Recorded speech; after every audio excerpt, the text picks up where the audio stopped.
All right. Well, welcome. This is chapter 9 of the Designing Data Intensive Applications book.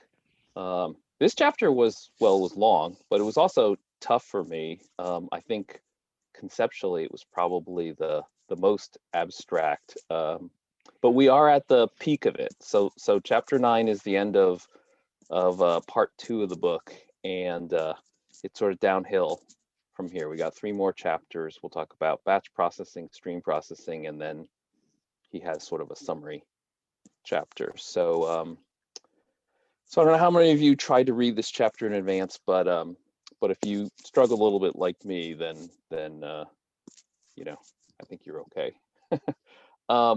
One comment just for me, for whatever reason, I flashed memories of back when I was in high school, when we first when I took chemistry. They first taught sort of this simplified Bohr model of the atom, and it's just like, you got electrons in circular shells, right? And it solves some of the problems. Like you can actually predict the different colors of light, the different frequencies from electron transitions, but it doesn't solve all the problems. And so ultimately, you need quantum mechanics, right?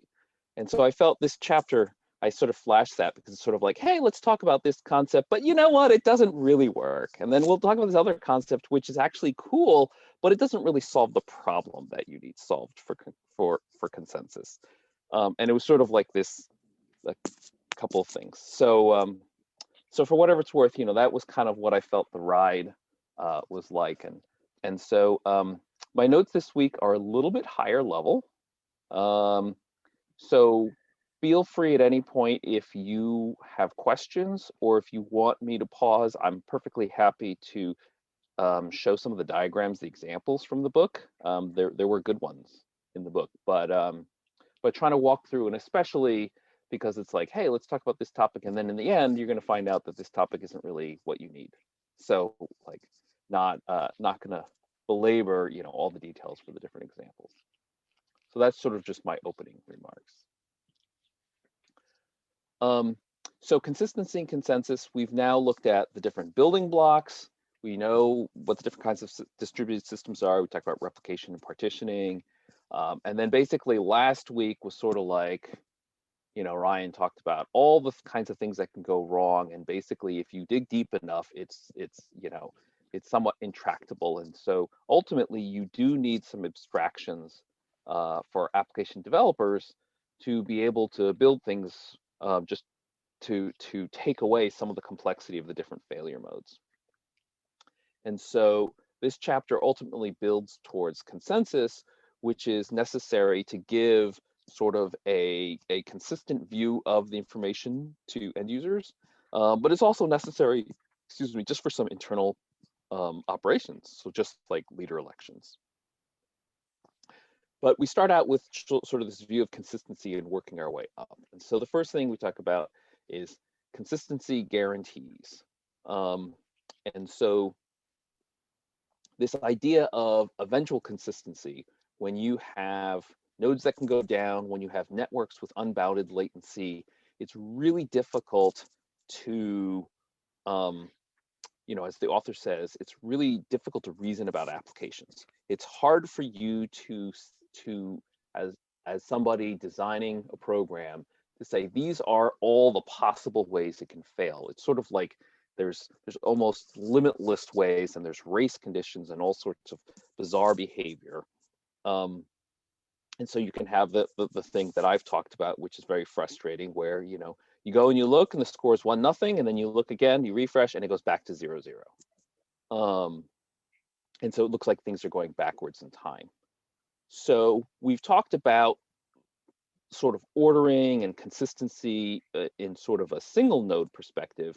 And so now we're going to look at stronger consistency guarantees for distributed systems. And the first thing we talk about is linearizability. This is a concept that's fairly, I guess it's sort of like the first thing that you might think about if you're just like, well, how are we going to solve this problem? I don't really want to read from one replica and get you know, a 0, read from another replica, get a 1, read from another replica, get a 2. How am I supposed to, you know, make sense of all of that?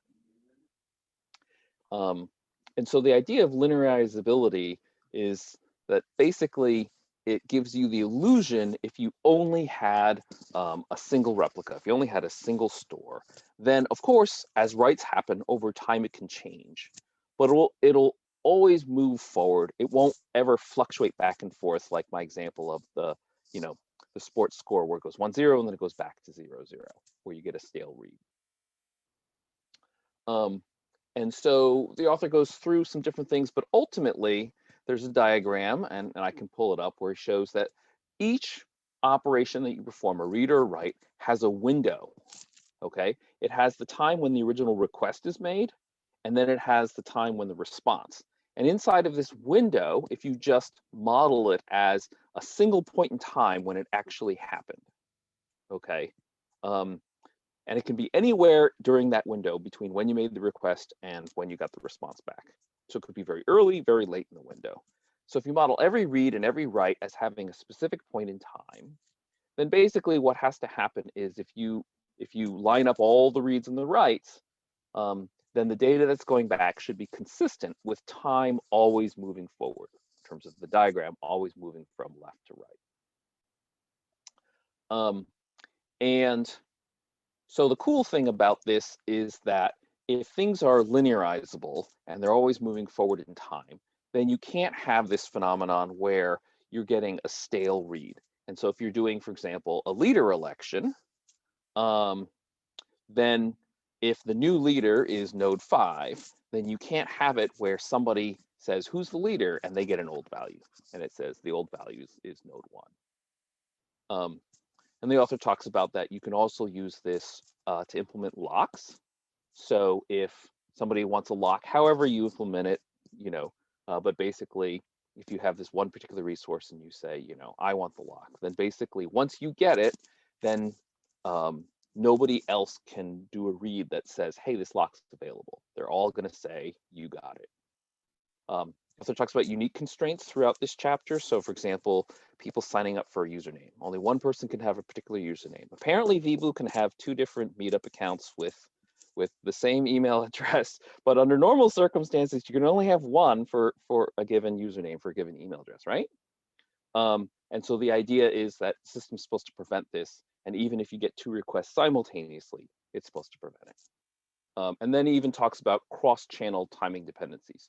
So you might have different systems doing things. And there's a diagram in the book where they talk about, gosh, I don't remember exactly what the example is, but basically you've got the data flowing through one channel, and then you've got like another system that's keeping track of things. And so it's hard to coordinate. So whether you have, you know, in his soccer World Cup example, you've got 2 people talking, and that's the side channel, or you could have 2 separate systems. And you know, you can keep coming up with different examples if you send out an email in one system, but you're also tracking, you know, the username in another system. You can have these sort of race conditions. So linearizability helps solve that problem. And so then we get into, well, if this is a good thing, then how are we going to actually implement this thing, right? So what can't you do? So if you have single leader replication, you can potentially do linearizability. He mentions if you use snapshot isolation, then you're breaking things. If you do asynchronous writes, then you can have stale reads from replicas. So you can't do that. You have to have synchronous writes. And then in addition to that, the real problem with linearizability is, what do you do when your leader fails? Okay, the leader does a great job of basically single, you know, ordering all the writes. But what do you do when the leader fails? So then you need to have a leader failover process that's satisfactory, that doesn't break linearizability. He mentions that consensus algorithms, yes, are linearizable. Multi-leader replication basically can never be linearizable because you have concurrent writes. And so any possibility of right conflicts and conflict resolution is a completely different model from linearizability. And then he kind of says like, hey, with leaderless replication, technically it's not impossible, but it's probably not linearizable. And so you have to have strict quorums. You can't do sloppy quorums, definitely. And then basically he says, if you really, really want to do it, so if you have a Dynamo database, you could do synchronous read repair. And then you also would have to enforce basically that you do a read from quorum before you do every write. So what all this, the implications of all this basically is that it's going to be very costly trying to do linearizability in any of these systems, either the Dynamo example or whatever. And so since one of the main use cases, I mean, for distributed systems is sort of like this today, is sort of this global footprint. So you have multiple data centers. You have an Asia data center, a Europe data center, North America data center, whatever, stuff like that, Australia data center. And so if you have replication happening between two data centers, clearly you have a problem because you have a slow connection between these data centers that are very geographically diverse. And if that connection goes down between the two data centers, then the guarantee of linearizability is that you can't have stale data that sneaks its way in. And so ultimately what it means is that if you have a leader in North America and you get disconnected from data center in Asia, then basically you can't process requests in Asia. So it's a really big deal. All right, just checking the chat for a second. I always have to like click this multiple times to get the chat window to pop up. Ryan, is there anything? No, I don't think so. Or... Stephen was just saying he's dropping off early. Okay. Thanks. So, like I sort of previewed, you know, this idea of linearizability, it's kind of cool. It's somewhat intuitive, that you can just sort of order things to keep them logical in sort of time order if you had this global sense of time. But it ends up being super costly to try to do this. They mentioned cap theorem. And it's funny, I remember seeing cap theorem stuff mentioned in product literature. The author does not seem to think cap theorem is particularly helpful. So I don't know if more recently people have stopped talking about it, but I certainly remember in the past people talking about designing different systems and, you know, our database and, you know, we do it this way and because of cap theorem, blah, blah, blah, blah. Well, it made a lot of difference back in the early mid 90s and late 90s and early 2000 because you didn't have a lot of database choices, right? Now you got Redis, you've got how many different databases can you have that are in memory that are available today that can do stuff that Oracle can't. So there's got there's a lot more design features. The replication, you know, data center replication is handled totally different now than it was 10 years ago and even more different than it was 20 years ago.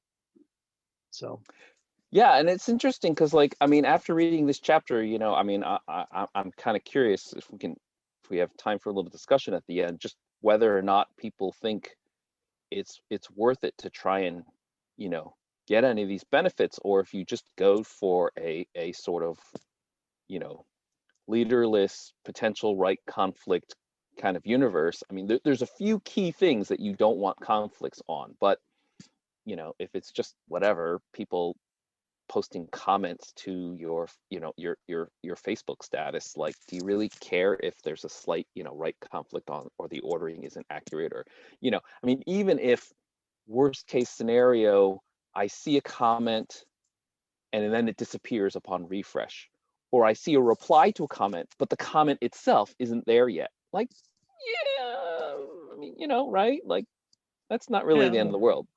Well, that goes back to what systems require the data reference integrity to be intact, right? If it's a medical record, that's pretty darn important. It's a financial transaction, it's very important, right? But most other stuff can wait. Right. Yeah, but I also wonder, like, to what extent do you really need these guarantees, right? Like, how often is a doctor in Asia simultaneously updating the chart on a patient as a doctor in North America, right? Well, that's where you're going to get it, and where you're going to the place you're going to see it in the medical record community is if it's somebody's doing a distributed evaluation. So they're doing a genome sequence to look at that, and that's being done in a data center that is overseas versus here, because that's where the data is, right? That you may get some delays in that, but real time medical record stuff, real time is all going to be local. Yeah, cool. Thanks, John. Maybe in another 20 years, when medical records are clearly encapsulated on our watches, then we might have an update issue. Yeah. I think the financial example is kind of interesting because we've been doing that for a very long time, and you would think that the systems are a bit more robust and developed, and they're kind of looking at it and saying, okay, we have to put some serious constraints on this, and it's going to hurt our performance and all of these other things in order to make it actually work like we would expect, basically. And some of this stuff is relatively new improvements that have been placed on top of these systems. Yeah, that makes sense. I thought it was pretty cool, this note here. So, pretty much every computer you buy today has multiple cores, and the model for RAM, even that isn't linearizable because the caches don't synchronize. And so you don't know if you write something on one core, whether or not the other cores, if they're trying to read that same memory, whether or not they're going to have a stale value in one of their caches, level 1, level 2 current caches. processor design, the cores can't read each other's caches. That's right. So that's what I'm saying. So that it's not linearizable. You actually can have stale reads on another core. They do not do a process where they void values on other cores' caches. So when you do a write to your cache, you just write it locally, and you just assume that the other cores are not trying to read the same value that you just wrote in that moment. Well, it moves up in that case, at least for the Intel processor, if you're writing to your level 1, it gets replicated to level 2, level 3, level 4, and then ultimately to memory. Right. So, but that takes time. So just the author's point is that even RAM is not linearizable. And so that doesn't seem to really end the world, right? Like, it's not linearizable, and we're able to live. And so perhaps with a lot of your database, your distributed applications, you could live with this as well, a certain amount of this, certain assumptions. Again, for your bank account, you're probably going to have to do tighter, things to make sure that you don't have any weird stuff happening. But most use cases, maybe you can't live with it. Well, with R in Python, everything you do is sequential unless you demand parallelization explicitly. The parallelization is set up in such way that you do it on different subsets, at least what I've seen. Yep. Yeah, and so actually, just to take that example, so if you then take some large calculation that you want to distribute across multiple nodes, what you would hope for is that there's layers of abstraction that have simplified things for you, so that you don't actually have to worry about the possibility of a stale read on one of your nodes, right? You'd like your file system or your database or your whatever to abstract some of these things, away. I don't really know, like the stuff that I've done, a little bit I've done on Spark. Generally speaking, the data, like the training data for a model, at the time that we're training, is read-only. So there's not really an issue of, oh my gosh, am I getting something stale or not or whatever, because at that point it's basically read only. All the nodes are just partitioning it, reading it, and so you're not worried about like, is somebody possibly seeing a different value for training example, 100 than somebody else. But ultimately, these are the kinds of issues you do need to deal with anytime you're trying to build anything, and you're talking to all these different nodes. As far as I know, as far as I could see, it can happen. The problem may come up when you duplicate the data. Yes, if you duplicate it and then you start doing writes, somebody's going to have to, manage this, right? Yeah, good. So then we move on from linearizability to topics about ordering. So we're going to talk about ordering guarantee, sequence numbers, and ultimately get to a total ordering. And so the first concept within ordering is just causal consistency.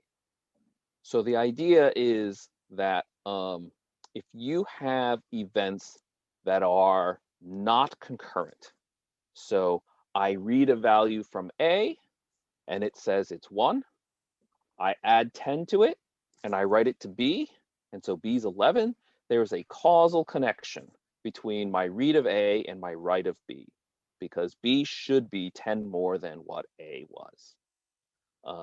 If you have a stale read and A is 0, then B is going to be 10, even though it should have been 11. So that's the kind of problems that you can have. And so the author goes and talks about a causal order is a partial order.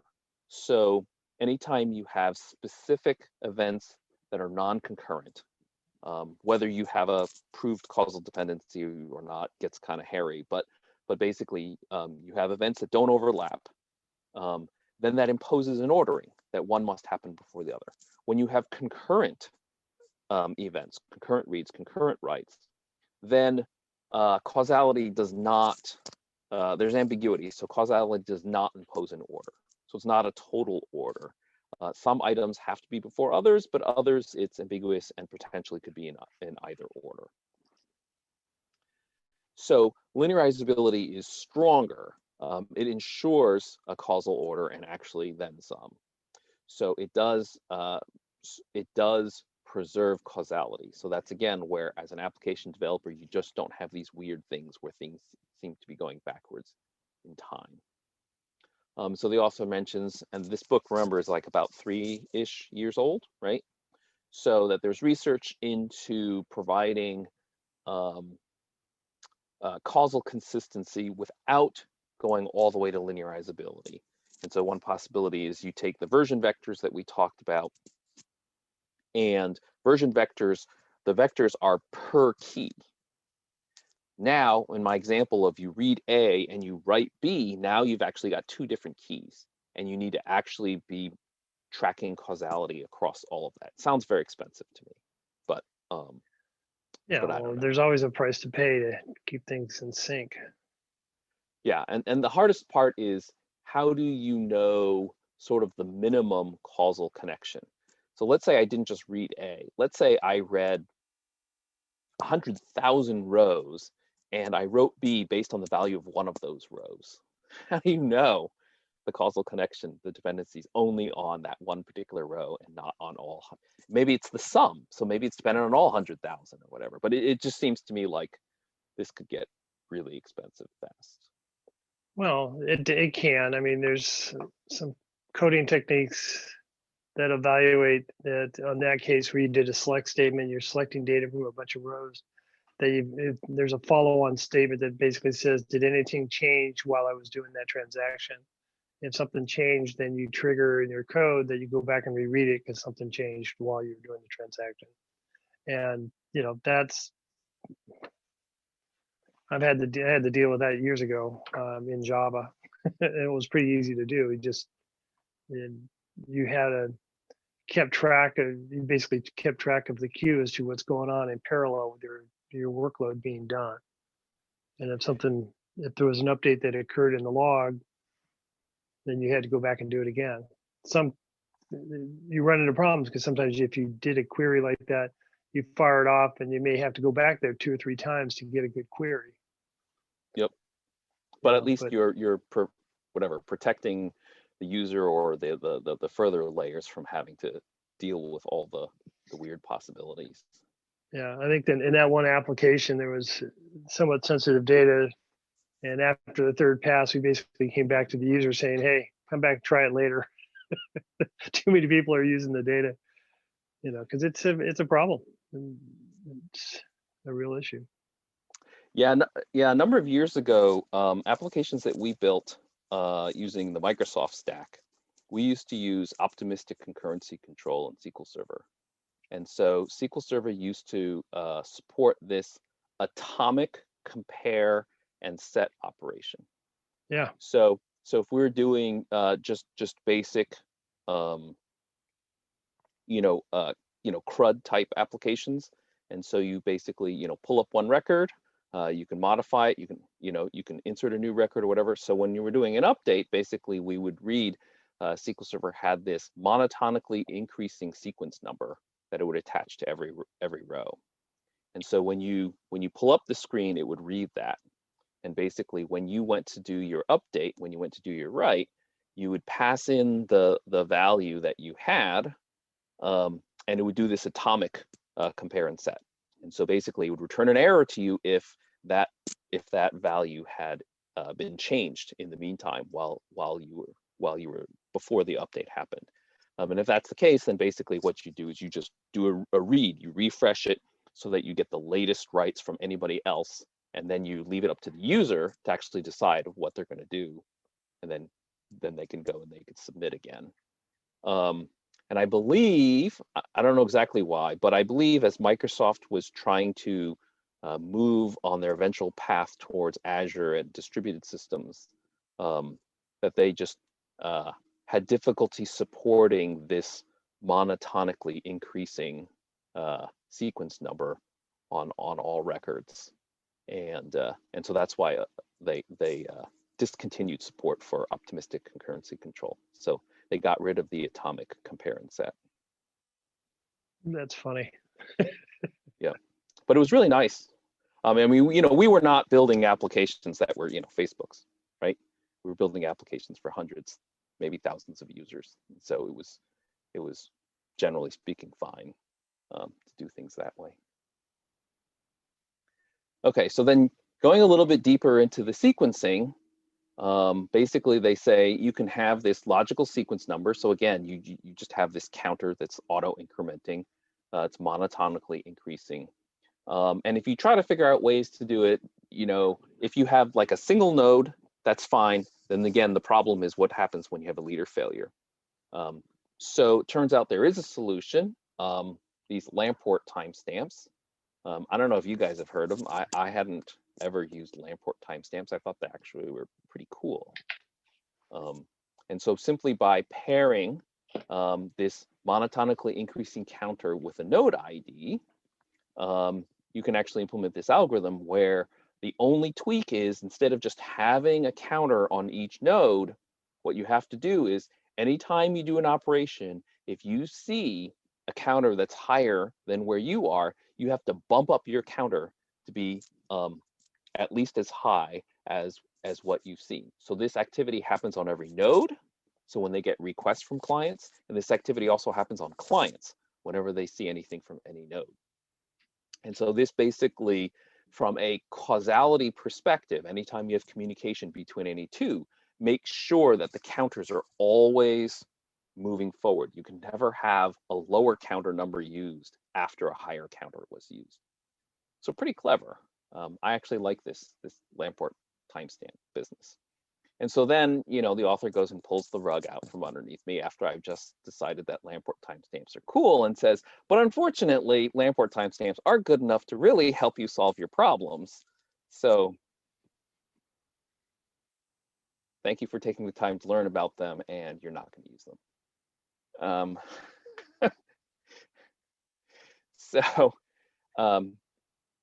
So the issue with the Lamport timestamps is that the example he gives is if you're trying to do a unique constraint, okay?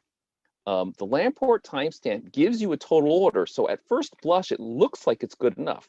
The problem is when the total order is known.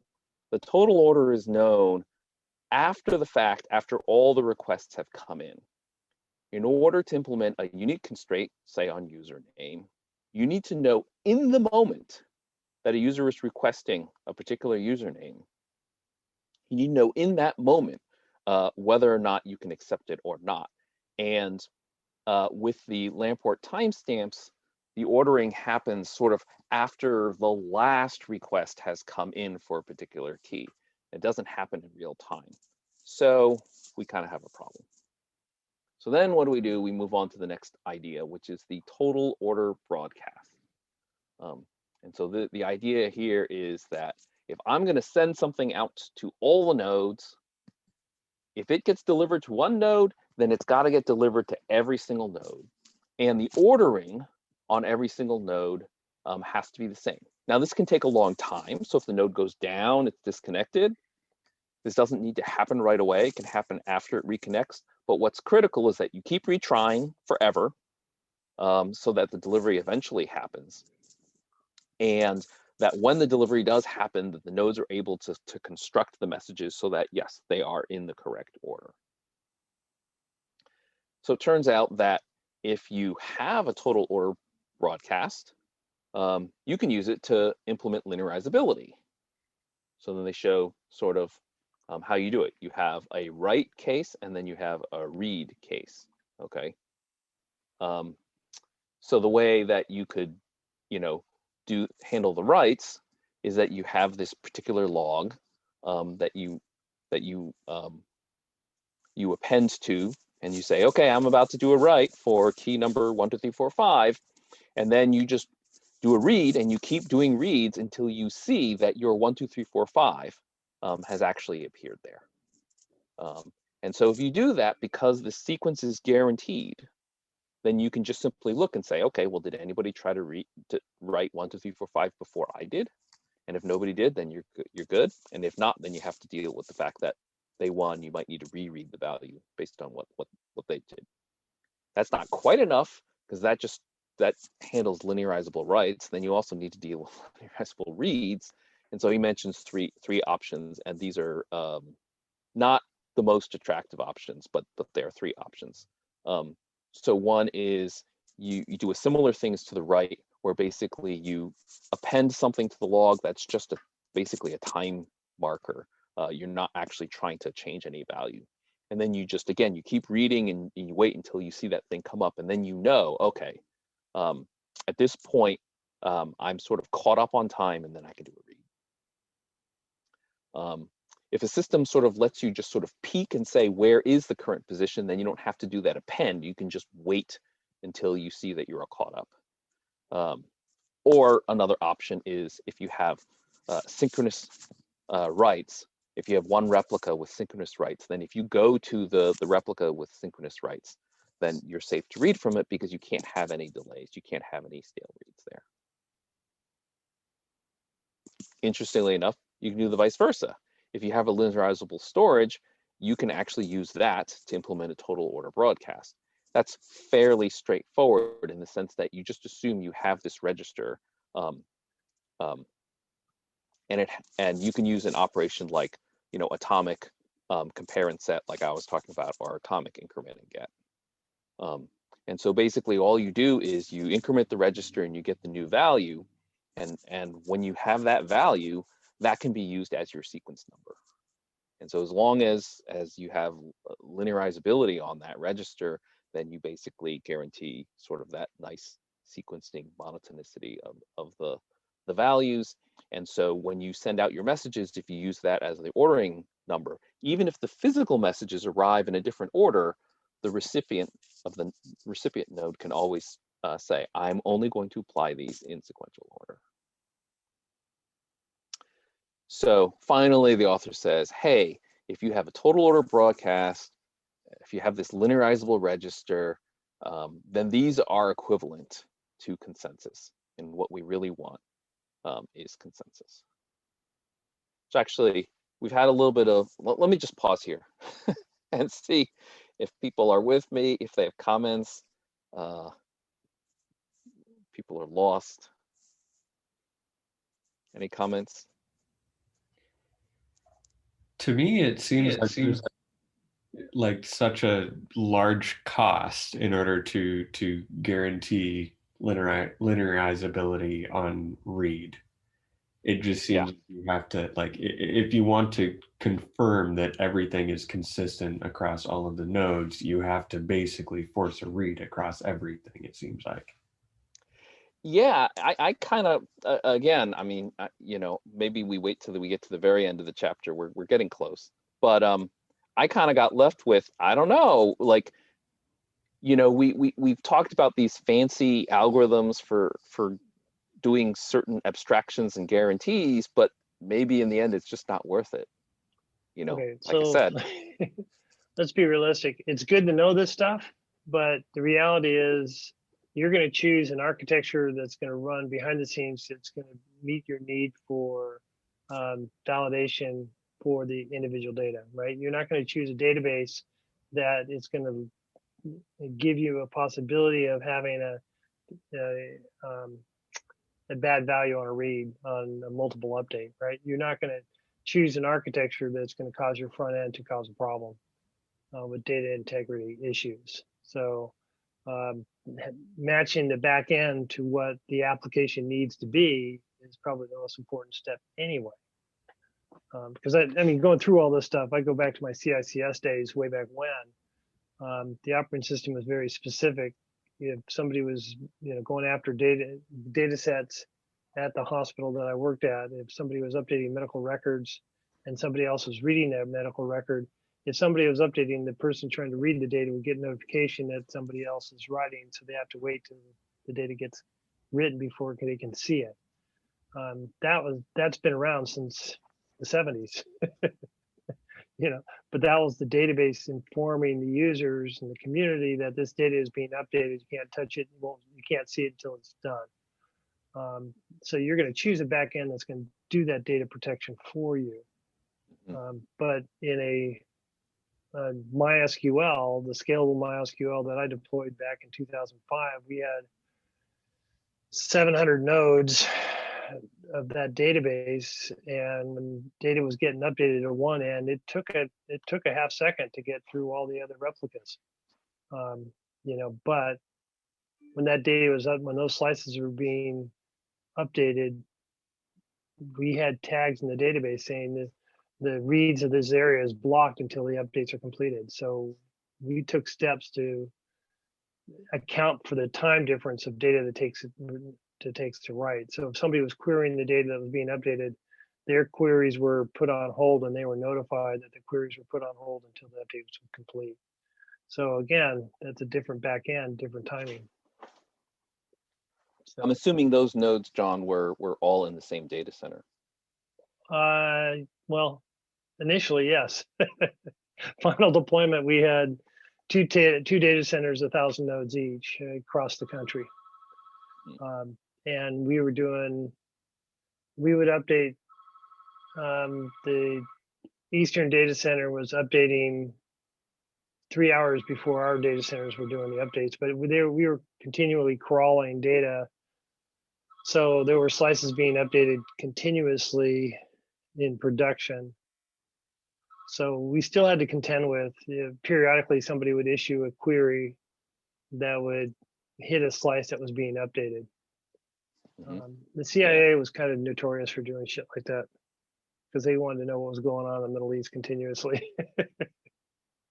So yeah, so definitely use case dependent. And again, I mean, when I think about a lot of the applications today that require sort of that highest level of concurrency, your Twitters, your Facebooks, you know, I just don't know that you need, you know, the same level of accuracy as if it's a medical record or it's Wells Fargo Bank or, you know, something like that. Yeah, they don't give a shit about referential integrity.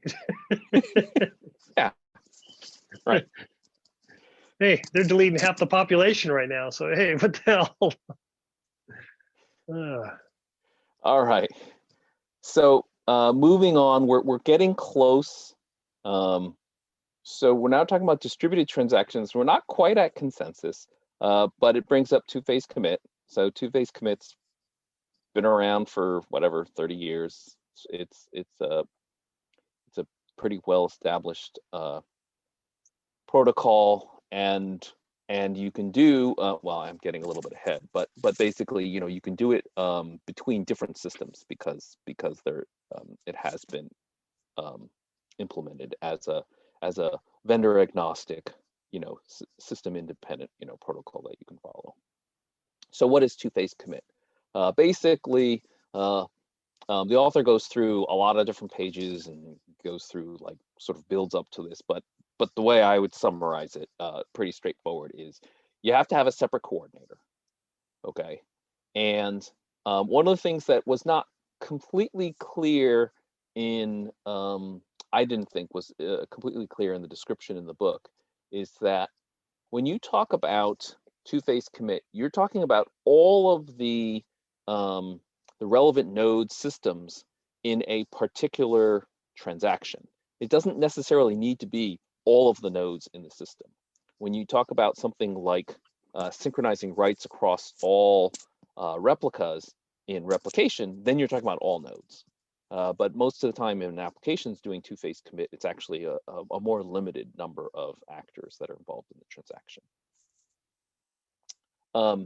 So you have the coordinator, and basically what happens is the coordinator sends a prepare to all the participants, and it waits for confirmation. And it needs to get a confirmation from every single node to continue. If it doesn't get one, if it times out, then at that point it sends out an abort. Once it gets a confirmation from every node, that's those nodes saying, if you tell me to commit, I guarantee you that I will be able to commit. So I don't know exactly how that's implemented, but basically I've checked I have enough memory, I have enough space on the disk, I have whatever, I will be able to do this. So some of the databases I've seen and worked with, that two-phase commit starts with a replication of the log, the transaction log, right? So that it'll write to the transaction log first, because that'll go in the first level cache. And then once the remote nodes acknowledge that stuff's written to the log, they're going to evaluate any new queries goes across the log before it goes to the data set anyway. So you can actually write the data post transaction up to 5 minutes later, right? So the only thing that mattered was the confirmation the data got into the right logs. Yeah, so maybe you write to the right log in such a way that there's actually a spot for whether or not this transaction was committed, and it's a placeholder, it's blank, but so at least you know you have physical disk space. Because I've you know, had transaction logs that were full and couldn't grow. And so if you can't write that commit, then you can't promise for sure that you're going to commit that transaction. Yeah, So maybe they ZFS gets very interesting the way they did it. That's why they refer to it as they do the transaction logs into the ZIL, and everything operates from the ZIL back out to the public. So things can hang out and wait. And if there turns out to be a storage issue, then it throws other alarms. Yeah. But you know, anyway, that's the idea, is that all the nodes that say, I'm confirming your prepare, they're saying, I guarantee that even if I crash, that when I resume, that eventually I will commit this.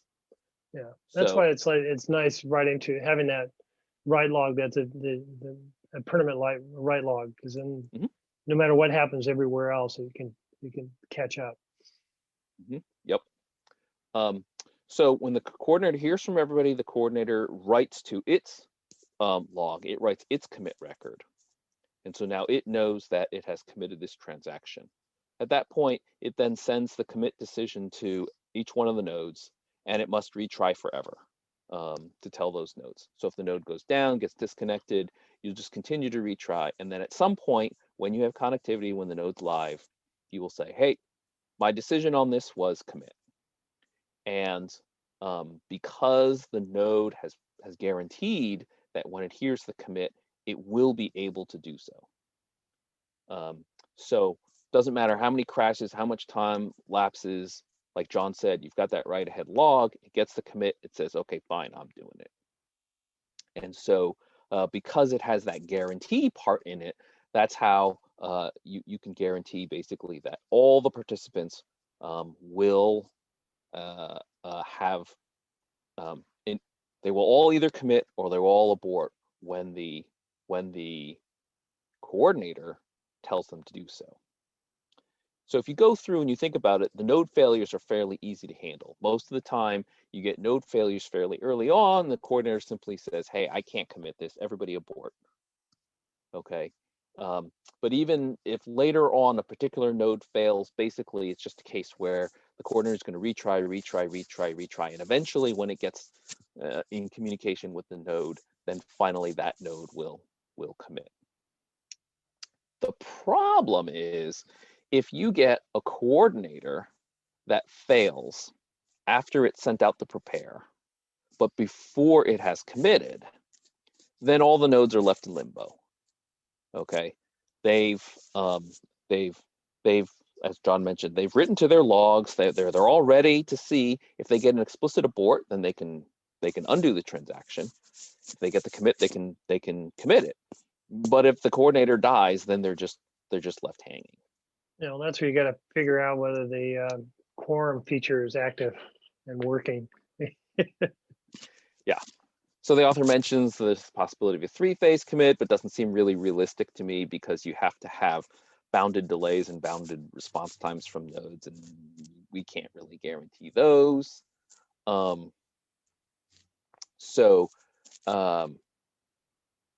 You know, the author kind of talks about, well, if you have a database internal thing, then things are a little bit easier because you're all in the same software. But if you have a heterogeneous system, so this is where XA transactions comes in, then basically you have this lowest common denominator phenomenon where you have to just basically say this is the minimum you have to do to support distributed transaction processing.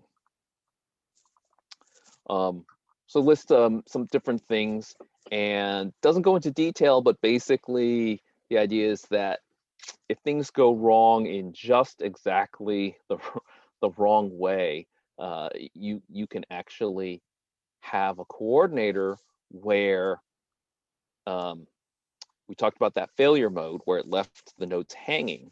Even when the coordinator comes back up, what's supposed to happen is it's supposed to look at the logs and it's going to say, oh, I did this commit, but I never told all the nodes, never got confirmation from them that they all, you know, succeeded in doing the commit. So let me resend out those messages, and then the nodes would be like, okay, fine. And so you can get these orphaned transactions, and the problem with an orphan transaction is it's not a temporary thing. Nothing will ever undo the orphaned transaction. It will sit there forever because all of these systems, the coordinator and the nodes, have all said, I've written all this to durable storage so that I can implement commits. And so because they've written it to durable storage, it's never going to go away. And so in a real system, if you are about to write to key 1, 2, 3, 4, 5, what that means essentially is that you're gonna grab a write lock on 1, 2, 3, 4, 5, and that means that basically nobody else can touch 1, 2, 3, 4, 5. And so this is going to be a problem if you have too many of these transactions that are either in limbo waiting for the coordinator, or worse yet, if you have orphan transactions, in which case you're just kind of up the creek. So so the distributed transactions do serve a purpose, and they definitely can have something where, for example, you have a message queue, and so you want to have a single atomic transaction that says recipient system has processed whatever that message was, and message queue is then going to acknowledge that the message was received. You want those two things to be atomic. You don't want either way. You don't want the message queue to say the message was processed when the other system didn't, and you also don't want the recipients to process it, but have the message queue think that it wasn't, in which case then maybe it might ask you to process it a second time, or it might, in some way, send back an error message. So that's kind of the use case for these atomic transactions. So then ultimately, what we've been trying to get to this whole chapter is consensus. And so the model of consensus is where a node or multiple nodes can propose values. And what has to happen is this set of criteria here, okay? So we want uniform agreement, which means that a decision gets made and every single node agrees on the decision. The integrity part is that not only do they agree, but really can only decide once. And so this makes sure that you don't have, it's idempotency. So you don't possibly have side effects that are repeating. All right, hold on one second, guys.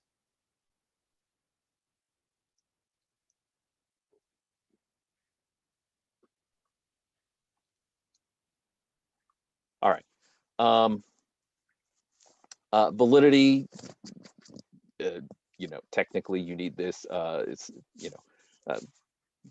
and then termination. So these two just make sure that you actually make progress on real answers. You can't just say null, fail on every single thing. That's not actually a useful form of consensus. And so in particular, if you look at the two-phase commit, it does not meet the termination requirement of consensus. So having described all of these things that are not quite consensus,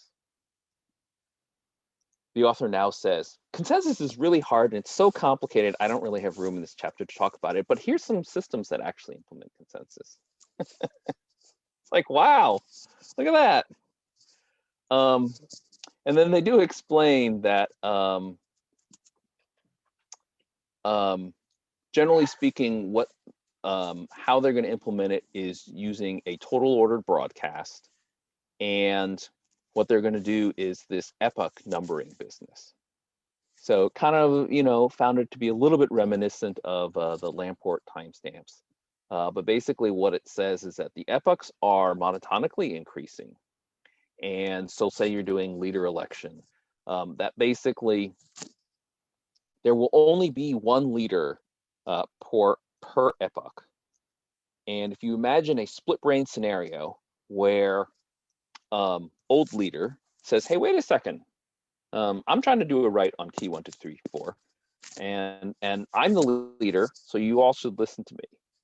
And then you've got the new leader that says, no, old leader, we declared old leader dead. And so somebody else told me they want to write to key 1, 2, 3, 4. You should believe me. Well, in that split brain scenario, how do you know which leader you're supposed to listen to?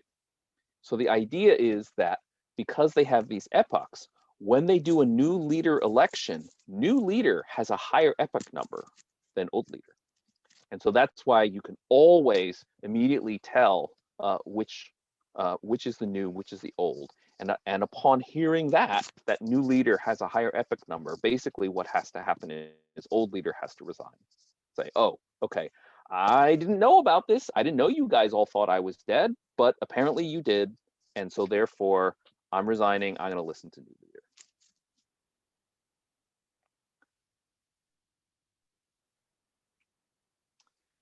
So a few limitations that are noted. I think these are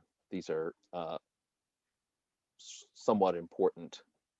So the author makes an analogy that sort of this voting process is a lot like synchronous replication, in the sense that you need to be able to hear from all these other nodes, and you have to get a quorum in order to be able to proceed. Also, since you require a majority for consensus, if you have network partition, then clearly the minority nodes that are partitioned out, they're not going to be able to do any work because they're not going to be able to get a consensus. That's probably what you expect, the whole notion of consensus. This is how you avoid write conflicts. But again, for Twitter, maybe you just don't need that level of data integrity. Maybe you just say, screw it. I'm more interested in availability. Thought it was interesting that the consensus algorithms don't allow you to add or remove nodes. So you still have issues if your, say, application is growing over time or whatever. At some point, you may need to just stop the whole thing and like restart consensus with a different set of nodes if that's what you really need to do. And then there's some weird edge cases. So if you have a large network delay, then this can really, if you are timing out leaders, then this can cause a lot of elections. And then you may be wasting resources, not getting real work done. You're just spending a lot of time doing elections. And also even they found stuff where like you've got one slow node, one slow network link, and you get in this weird mode where the leader's bouncing back and forth between two of them because something keeps timing out and they can't get a quorum, stuff like that. So not 100% foolproof, but apparently this is as good as we're going to get right now. So then he talks about Zookeeper and some of the different services that they provide. I don't think I'm going to necessarily, go through all of these, but for me, sort of the takeaway is because there's still this cost for consensus, typically what you're going to do is you're going to run consensus on a smaller number of nodes. So here it says, if you've got 1,000 nodes, you're not going to run consensus on all of them. What you're going to do is you're going to have, say, maybe 5 that handle all the coordination. And then the other nodes just need to know that not all nodes are equal, that they need to talk to one of these other nodes. And you can even do this thing, which is, where is it?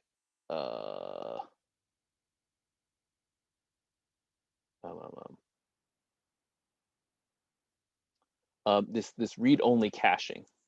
So you can even have more than 5 nodes that have the results of all of the decisions. But these other ones, they don't participate in the voting, so they don't slow the voting down. It's just they get a read-only copy of all the decisions, and so then you can have a more highly scalable, highly available way of reading all the results of the decisions, such as who's the leader now, or something like that. And so typically what you're going to do is you're going to have a fairly small number of things like system configurations, like who's the leader, what IP address is such and such happening. These very key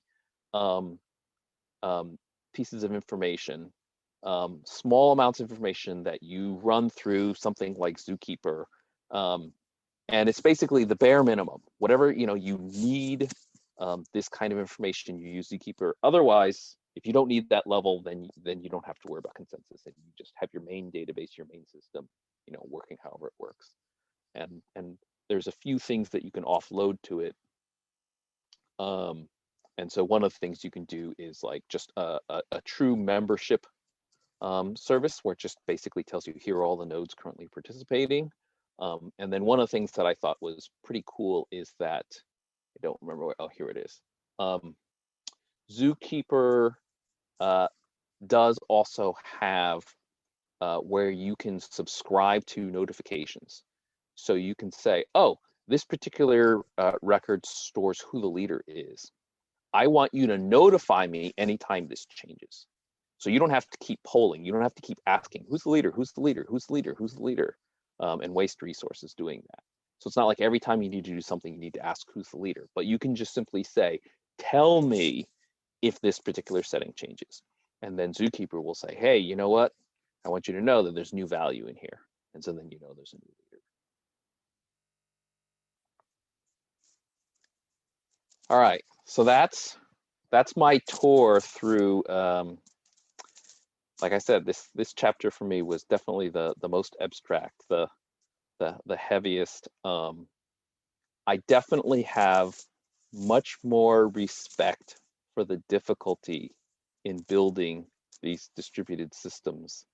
And like I mentioned back when we talked about transactions, I definitely thought that some of the applications that I built using just single database, single node transactions, I thought that, you know, the guarantees were stronger than what I actually had. And so we probably just lucked out that we didn't run into too many edge cases. But because we were not running like full, you know, serializable transactions, we actually had, you know, like right skew that could have hit us. But I guess for the most part, we just got lucky and we never did.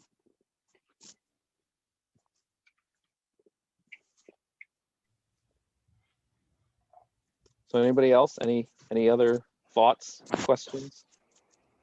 I've definitely learned a whole lot. I still don't know if I've developed really this sort of practical hands-on experience from all of the stuff we've learned so far to necessarily say, okay, here are my requirements. I think I'm going to scale this big. I think I need this amount of availability and consistency and all of that stuff to necessarily be able to sort of spec out a system exactly like I want.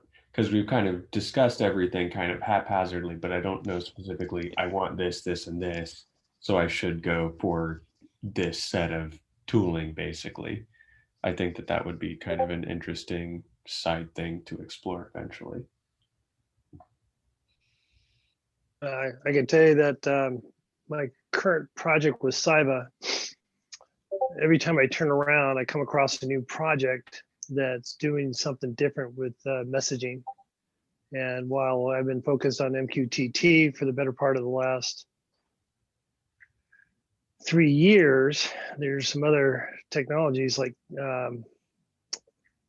what is it, Kafka, Apache Kafka, that's doing messaging as well, that and adds some syntax on top of the messaging that seems like maybe I can take advantage of that. But at the end of the day, I need guaranteed delivery of the messages. So there, every time you turn around, there's always going to be a new technology that you could continuously change and chase after, or you bite the bullet, you build it as best you can, and then 6 months down the road, you reevaluate, which is probably what we're going to do with when we get funding here.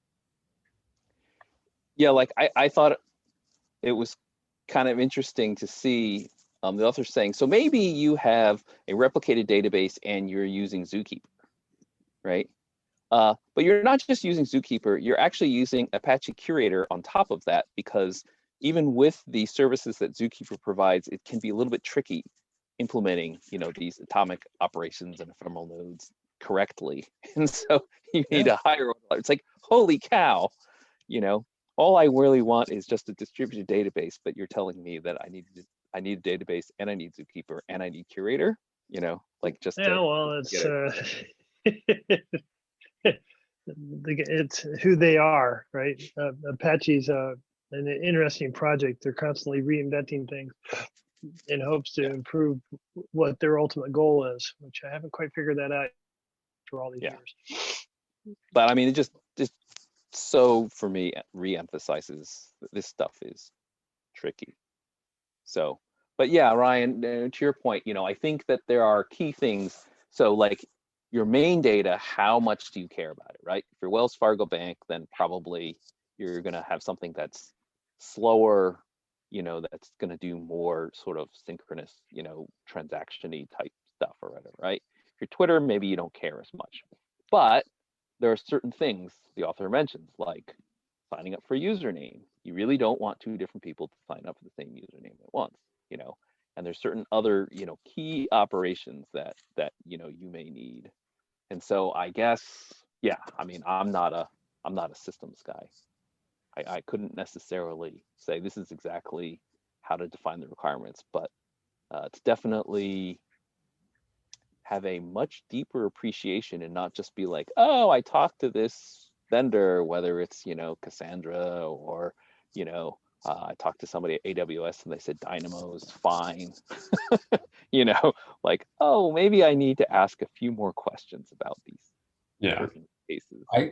I think so far the book has done a good job of exposing me to the principles and I at least know the questions to ask. I think it's been good in that regard because I go, okay, I need these various principles and I might fall into this pitfall and I might need this for this kind of data and this other thing for this other kind of data. But I think where I'm kind of missing things is they throw out a lot of tools. They say Zookeeper and all of these other things, and I don't know which pieces necessarily go together. I don't know which ones have exactly which characteristics. And I think that I would still need to spend quite a bit of time researching that if I ever tried to actually make something of my own. I think I'm actually educated on the topics, but I still need to kind of look at things if I were to try to make something. Yeah. Keep in mind, there's probably a book on Zookeeper. Yeah. and I'm sure there, well, just like the CAFTA, sometimes I think Apache is all about writing books. And or even, I don't know how you say it. Do people say, etsd or et cetera D or et cetera daemon? I don't know. But there's probably a book just on like et cetera daemon. I've heard Etsy. That's why I've heard before. Is that how people say it? It's always funny when you like look at it and you're like, how am I supposed to say this out loud? That's what I took some Kubernetes courses, and they always say Etsy when they use the key value store. So I mean, maybe they're wrong, but they got everything else in Kubernetes right. So I mean, but if you've been around Unix and Solaris as long as I have, and going back to the 90s, ETC is ETC. So do you say etcd? ETC daemon? I don't know. I don't. Etsy? Yeah. I mean, there doesn't have to be one right answer. I was surprised that people argue about NUMPY. I mean, I don't really care how you pronounce it, but I thought that was interesting. Well, that's it. Yeah, there's a lot of them out there that are like that. It's SciPy, NumPy, PyPy. Yep. Good job today, by the way. Oh, thanks. All right, I'm going to stop sharing.